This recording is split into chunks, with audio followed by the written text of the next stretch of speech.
25 जून 2005 को सरगुजा के कटरा में हुई पुलिस नक्सली मुठभेड़ पर प्रतापपुर के अपर जिला और सत्र न्यायालय ने कई सवाल उठाते हुए एक आरोपी को दोष मुक्त करार दिया है। पुलिस ने दावा किया था कि मुठभेड़ में एक नक्सली मारा गया है, जबकि पोस्टमार्टम करने वाले डॉक्टर ने अदालत के आगे सारे रहस्य खोल दिए। अब ये बात सामने आ रही है कि पुलिस ने अपनी करतूत पर पर्दा डालने के लिए फर्जी मुठभेड़ का ताना बाना बुना। प्रतापपुर अदालत के एक फैसले ने पुलिस नक्सली मुठभेड़ों की सच्चाई पर सवाल खड़ा किया है। पुलिस ने दावा किया था कि 25 जून 2006 को नक्सली और पुलिस दोनों ही की ओर से कुल 1400 राउंड गोलियां चलीं, जिसके बाद एक नक्सली मारा गया। इस दौरान एक और युवक को भी नक्सली होने के आरोप में गिरफ्तार किया गया, लेकिन प्रतापपुर के तत्कालीन टीआई विलियम टोपो ने अदालत को जो कुछ बताया, उससे ये बात सामने आती है कि पुलिस ने अपनी करतूत छिपाने के लिए झूठी कहानी गढ़ी। घटना स्थल से एक भी खोखा बरामद नहीं होना, जहां 1400 खोखे थे, और मृतक के शरीर से एक भी गोली का बरामद नहीं होना। इन दोनों बातों से ये बात स्पष्ट हो गई कि ये पुलिस हिरासत में किसी को पीट करके मार डालने के बाद एक फर्जी मुठभेड़ की कहानी तैयार करने की बात है। दरअसल मृतक के शरीर में एक भी गोली नहीं लगी थी, बल्कि उसके शरीर पर बेइंतहा जख्म थे, जो उसके पुलिस हिरासत में मारे जाने की कहानी कह रहे थे। अब मांग की जा रही है कि पोस्टमार्टम की पूरी प्रक्रिया, जिसकी वीडियोग्राफी की गई है, वो पुलिस मुहैया कराए। जो कोर्ट में रिकॉर्ड है उसमें ये लिखा हुआ है कि उस लाश का जिसका पोस्टमार्टम हुआ था उसका वीडियोग्राफी हुआ था, तो पुलिस को वो वीडियोग्राफी प्रेस को उपलब्ध कराना चाहिए। अब इस फर्जी मुठभेड़ को लेकर सामने आए तथ्यों की अलग से जांच कराए जाने की कोशिशें तेज हो गई हैं। अधिवक्ताओं ने इसके लिए उच्च स्तरीय प्रशासनिक और मानवाधिकार आयोग से जांच कराने की मांग की है। याज्ञवल के सहारा समय, सरगुजा। और इस पूरे मामले पर बात करेंगे अपने सरगुजा संवाददाता याज्ञवल के मिश्र से। याज्ञवल जी, ये बताएं, सवाल ये उठता है कि फिर जो मारा गया शख्स था वो था कौन? देखिए, उसके पहचान के संदर्भ में शुरू से विवाद रहा है। पहले उसको नारायण कहा गया और उसके बाद उसकी पहचान अवधेश एरिया कमांडर के रूप में की गई। और कुछ पुलिस कर्मियों का दावा रहा है कि जो नक्सलियों का जो अपना साहित्य होता है, जो नक्सलियों की अपनी पत्रिका होती है, उसमें भी इस मुठभेड़ का हवाला दिया गया है और उस मारे गए व्यक्ति को अवधेश कहा गया है। पुलिस पक्के तौर पर कोई भी उसकी शिनाख्त नहीं कर पा रही थी। इधर जो प्रतापपुर सत्र न्यायालय का फैसला है उसको स्पष्ट कर दूं अजिता जी कि प्रतापपुर न्यायालय में पुलिस ने एक व्यक्ति को इस आरोप में न्यायालय के सामने पेश किया था कि वह व्यक्ति उस कटरा के मुठभेड़ में शामिल था जिसमें एक नक्सली मारा गया है। उस व्यक्ति पर यह आरोप लगाया था पुलिस ने कि वो पुलिस पर आपराधिक और प्राणघातक नियत से हमला करने की इरादे से जो नक्सली वहां मौजूद थे उनके साथ शामिल था। और न्यायालय ने उस व्यक्ति को इस आरोप से दोष मुक्त कर दिया है। न्यायालय ने स्पष्ट किया है कि अभियोजन अपने आरोप को प्रमाणित नहीं कर पाया है।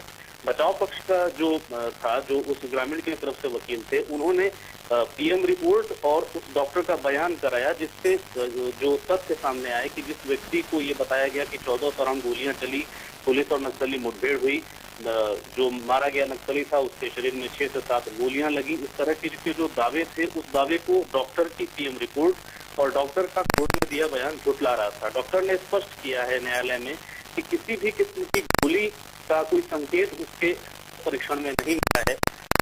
अंग भंग होने मतलब बहुत ही बुरी स्थिति में वह शव था।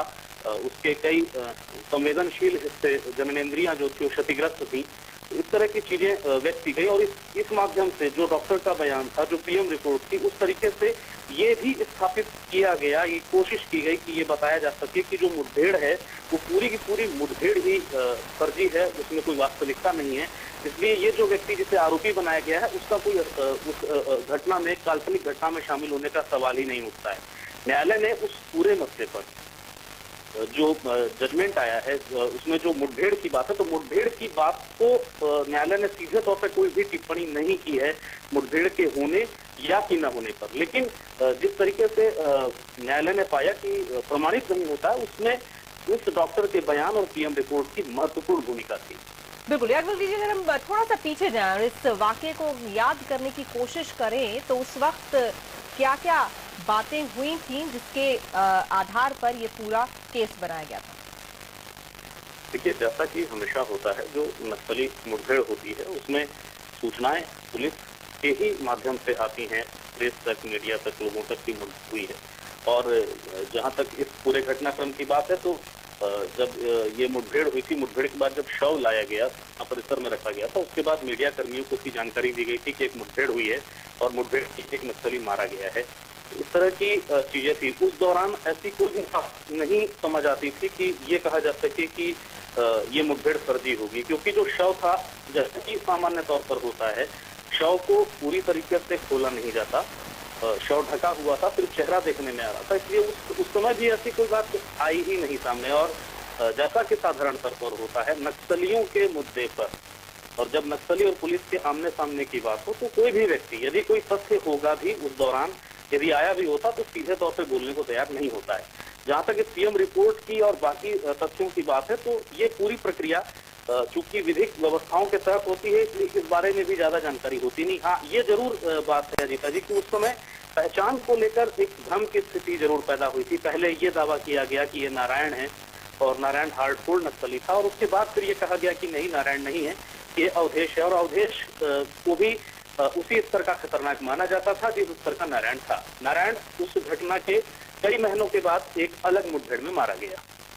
बिल्कुल, तो यानी कि जो सवाल अदालत ने उठाए हैं उनसे साफ तौर पर यह जाहिर होता है कि मुठभेड़ हुई नहीं, इसको मुठभेड़ की शक्ल देने की कोशिश की गई। अगर हम उन पुलिस वालों के नाम फिर से याद करना चाहें जिन लोगों ने ये कहानी बुनी। देखिए, मैं फिर से बता दूं कि ये प्रतापपुर थाना, जो प्रतापपुर पुलिस बल है, और सीआरपीएफ की संयुक्त टुकड़ी की मुहिम बताई गई थी।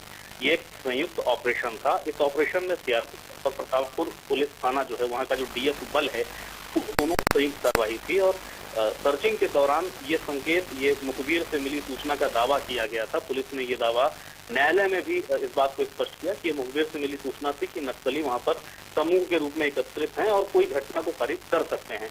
इस सूचना के आधार पर पुलिस की टीम और सीआरपीएफ की संयुक्त टीम वहां गई थी, और इस मुठभेड़ की फिर जानकारी बाद में मीडिया को दी गई। एक नक्सली के मारे जाने की सूचना, इसका शव दिखाया गया था, ये बताया गया था। और ग्रामीण के, जहां तक जिस ग्रामीण के पकड़ाने की बात है, जिसको बाद में पुलिस ने कहा कि ये उस मुठभेड़ में शामिल था, ये उसके पकड़ाने की जो बात है, ये उस मुठभेड़ से कुछ महीनों के बाद की बात है, जब वो बताया गया कि ये ग्रामीण जो उस घटना में शामिल था, उसे पुलिस ने पकड़ लिया है।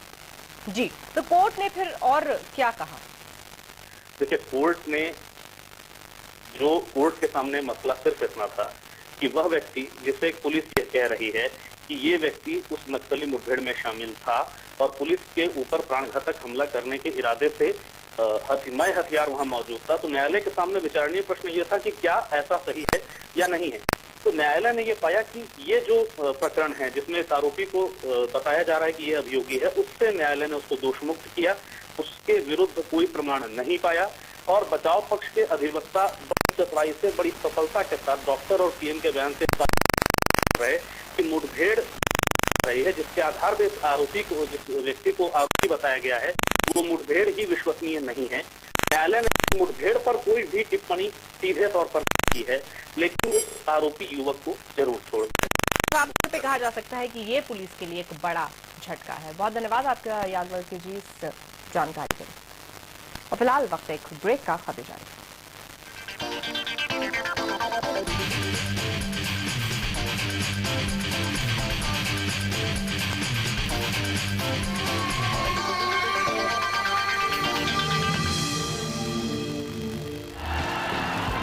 24/7 BSNL बेस्ट है मेरे लिए। Sahara Samayan BSNL together, connecting